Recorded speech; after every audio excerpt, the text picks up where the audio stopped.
Subscribe to our channel and press the bell icon to never miss an update. When I say do that for your improvement area, like in an interview, which I have been enough in, don't make it about nice development areas. Because then the action that will follow will depend upon how clear you were on your improvement area.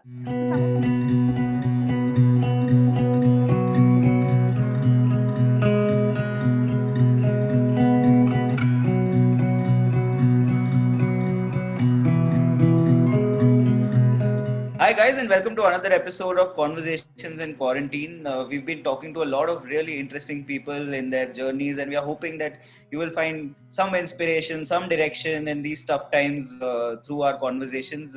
This time we are talking to someone who spent 16 years in an industry, 16 years in a particular function, and we're going to talk about her journey from campus to some of the best companies in India. I want to welcome Mehnaz Sheikh, who's the HR head at Godrej Consumer Products, to Conversations in Quarantine. Thanks a lot, Mehnaz, for doing this with us. Thank you so much, Kunj. You've made me sound like a dinosaur. I will try and do my best not to sound like that. But yes, looking forward to the conversation. Both the organizations that you've worked for have massive sales and marketing teams working for them, which means that you are going to have to be involved, especially when you're on the talent side, in recruiting this kind of talent. What has been your experience recruiting for sales and marketing for so many years? What are the things that you look for? What are the kind of talent that you admire, and what are the kind of talent that you get usually at your disposal when you go to campuses or otherwise as well? People who have shown initiative in their lives. And this could be various examples. This could be work that they've done on campus. This could be a previous job experience that they have. This could be something that they did completely off-road, either to do something that they really believed in, a passion that they had, or in the social sector. But some initiative, and that has been consistently shown over the years. I think that becomes an important thing that we're looking out for. So one is initiative, right? Second is how people approach a problem. How people normally approach a problem. How would they decode a problem, approach a problem, solve a problem in their lives? And that would be something that we would look out for, interview on, ask questions on. Sales and marketing is the holy grail in FMCG. Everyone wants to come into it. I will be honest, there are very few people who actually want to do sales for the sake of sales. That's the realization that I have discovered as a HR professional over these years. It's a ticket to a brand manager's job. However, having stayed in GCPL and actually seen this company and seen how leaders truly believe in the power of sales, is that if people don't get truly how an operation works, and that's actually what happens in sales. कहाँ से goods आते हैं, distributor का margin क्या है, what are the issues that you will have to sell your product, what questions does the retailer have, all of this you truly learn only in sales. I don't think there is any role that gives you an opportunity to manage a large team as an ASM, actually be responsible for X crore of business, and actually see all operations in that one role.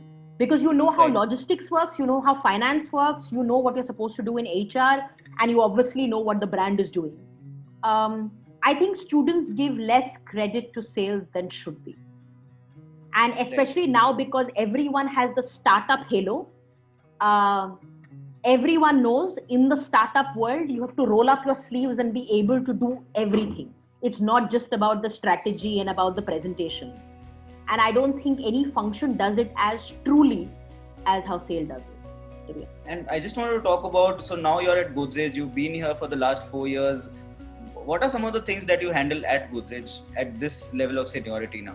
So as the HR leader for consumer products in India and SAARC, I am responsible for all so-called legs of HR, which means recruitment, L&D, organization design, compensation and benefits, the processes of performance management, feedback, etc. But in terms of the essence of the role is how do you get the right people in? How do you help them perform to the best that they can perform? And this will have various angles of being able to give feedback, being able to have the right processes that help them, right, focus on their learning, both functional and behavioral, and obviously meet their demands and their desires of the way they want to grow, and reach a place where this matches what the organization also wants to do. Mehnaz, these are tough times, and I'm sure just as people are facing tough times, organizations are as well. What has been the impact of COVID on you and how you do your work? Especially because, you know, we're in the FMCG sector, and we, given our portfolio of brands and categories, are in the essential space, be it soaps or be it household insecticides, the whole sanitization and that hygiene portfolio becoming very big for us. The focus was on how do we ensure safe working practices for our salesmen, also by taking and doing some important things like insurance coverage for our third-party people. Third-party people are on distributor payroll, but at the end of the day, they are the people who are actually the last mile that connects your good to the store. So how do you ensure that they feel that someone is backing them and is behind them? So insurance coverage for third-party people was a big thing. And we realized that we have a large number, so there aren't too many companies who are willing to go down that path. So how do you do that, right? The second big change event was that in a factory where you're producing goods and there are so many people in the factory, with keeping social distancing norms in place, how will you actually get products made? And how will you do it in a manner in which the people still are comfortable to come to the factory? For example, in some of our factories in the early days, there were stories of when the police was not, irrespective of permits being made available, and you know, people on the ground carrying those permits with them, on them, weren't allowed to go to the factory and were returned back. There was also a lot of anxiety from a family perspective of whether their people should actually step out or not. Right. So I think establishing safety and what does that new ways of working. So COVID, new ways of working in the field and in the factory was one big ask, which all of us were learning as we were going along. Second, I think, which, and this is all credit to the senior leadership in the company, was the realization that these are tough times. And for us to be close to people is going to be really, really important. And for that to happen, first we need to listen to people too.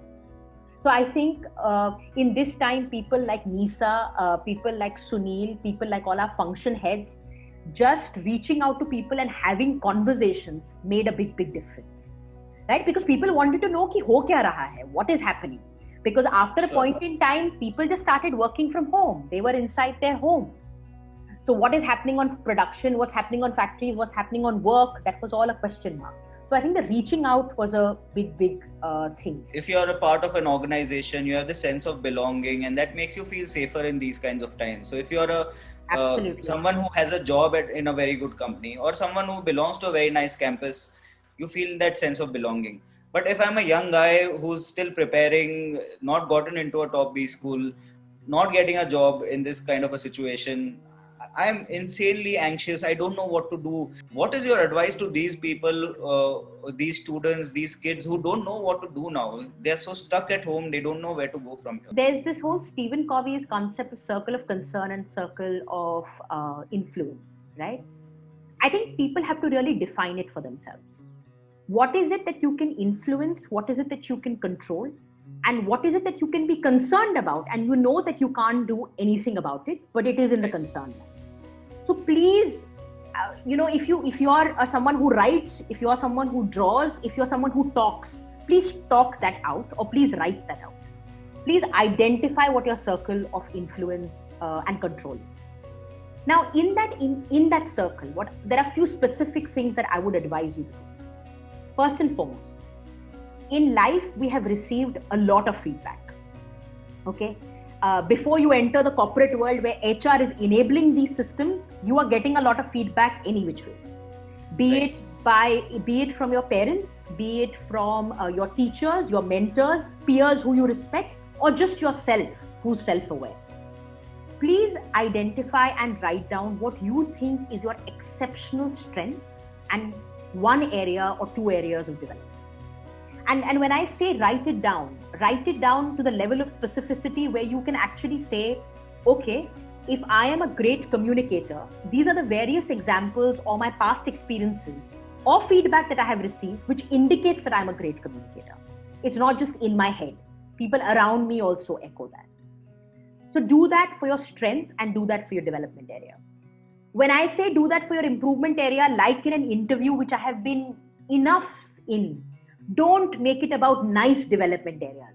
Be honest with yourself, because you're doing this for yourself. You're not doing this for anybody. You're not doing this for a report. You're not doing this in an interview. You're doing this for yourself. And the reason this, don't write nice development areas is so that you don't fool yourself. Because then the action that will follow will depend upon how clear you were on your improvement area. So some of the nice improvement areas that I've heard is I can't say no. I'm a perfectionist. Or I get too passionate about my project. These are nice improvement areas, right? You're not in an interview. So the real improvement areas could be anything. They could be that I'm not very strong as a communicator. I am perhaps not a very relationship-based person. I find it difficult to build relationships.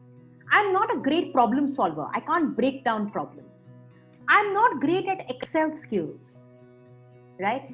There could be areas in your functional domain after studying, which you realize that if you had the time and if you had to really apply yourself, you'd like to go deep into that area. So right now I'm just mentioning some behavioral stuff. So first and foremost, just identify what your strength is and what that real improvement area is. Write it down, spend time reflecting, almost, run a story in your mind right from school, campus, project done, internship, etc. Then what I would do is I would figure out how I can apply myself in that land. In order to be able to better equip myself, Kunj, there are plenty of things you can do right now. The kind of courses that have become available, that have become free of charge, like you have courses from University of Berkeley, Harvard, MIT. There are courses on influencing, there are courses on Excel, there are courses on leadership principles. So I would say upskill yourself. Go figure out what are some of the free online courses. I figured out there's this amazing program that Harvard does of this professor called the Justice. And that's now become free. Third, what I would do is I would have conversations and I would reach out. Please utilize your connections, your friends who have some connections with someone. Either that you want to do a project, you want to figure out what it takes to get into a company. You want to explore a passion area of yours which you realize you never had the time for, but you actually want to explore it properly. This is the time to be able to do it. Right. The last thing that I would suggest that you do is take this time to also discover just who you are as a person. I appreciate your inputs about your career journey and also how you see this future of work evolving. Thank you so much, Mehnaz, for doing this with us. Thank you so much, Kunj. I think this all started because I really wanted to be able to share something with everything that's going on all around us. And thanks for all the work that you guys are doing. I think you're breaking down and demystifying careers, roles, perceptions about places. So please continue to do that because I think that is really helpful for all people who are coming or wanting to step into this world. Hi guys, Inside IIM has come up with an exciting new one-on-one mentorship product where you get to interact with superstar managers from different businesses, different functions. You can ask them everything around your career, your education, your future success. If you are interested, the link is in the description below. Thanks.